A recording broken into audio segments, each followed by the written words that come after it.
Hi, today 6th of May afternoon we will be talking about whole range of issues ranging from Russia to Balkans to Middle East, and we will start from Russia because the spokesperson of Russian Ministry of Foreign Affairs, Miss Maria Sarakova, she has said that Ukraine is planning to attack Kertch Bridge, and Russia's stance has been since so long of warning that Western powers or the Western backers of Ukraine are planning to attack the Kertch Bridge, which, by the way, is a civilian infrastructure today.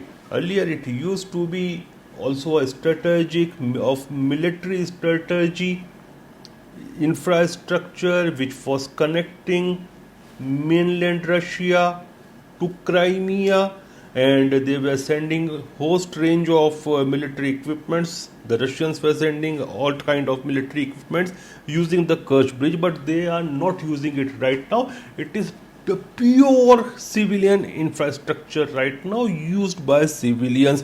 But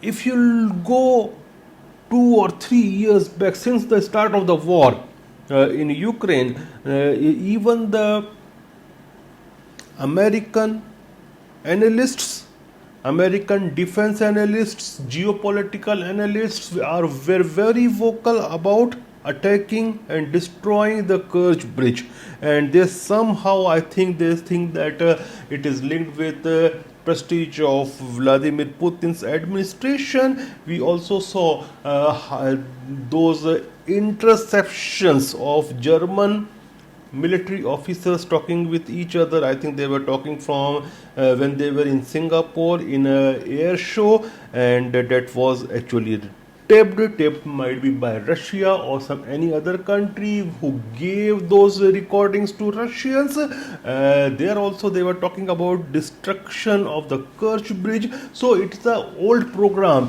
and I think they are going to do it, but it doesn't have any military significance right now because already Russians have made alternative arrangements via railways and other infrastructure. So they are supplying most of their military needs via other infrastructures other than Kerch Bridge. Kerch Bridge is purely civilian infrastructure today. But Maria Sarakova, she has also said that it will be met with retaliations if Ukraine does that.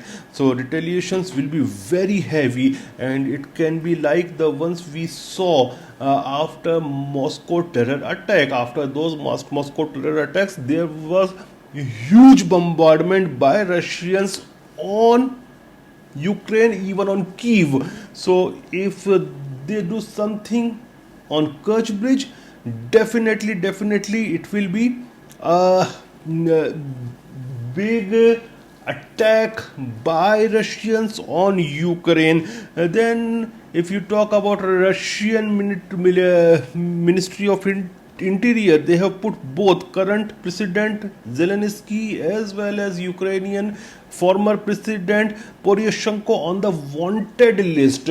So now things are moving in other directions as well. Not only just war, it's also diplomacy, and already they have put senior officers on the terror list.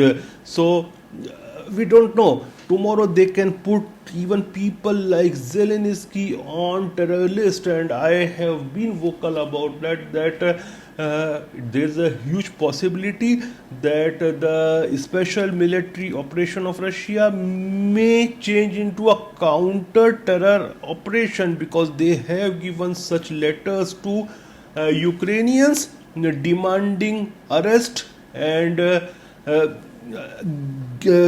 providing them access to people like the military intelligence people or the intelligence unit people, and they have directly said, I think it was the intelligence head, they named him that he was behind the Kertch Bridge attack in which 5 Russians were killed. They also enumerated so many attacks and called it terror attacks in which journalists were killed. There was a blast in cafe in which people were wounded and killed. Then the Alexander Dugin's daughter was also killed. So they are also wanting people on accounts of terror charges. So they can also put Zelensky under this radar. We can't say no to this possibility. Then if you go to Balkans, the National Independent actually reported one thing, that France and Germany are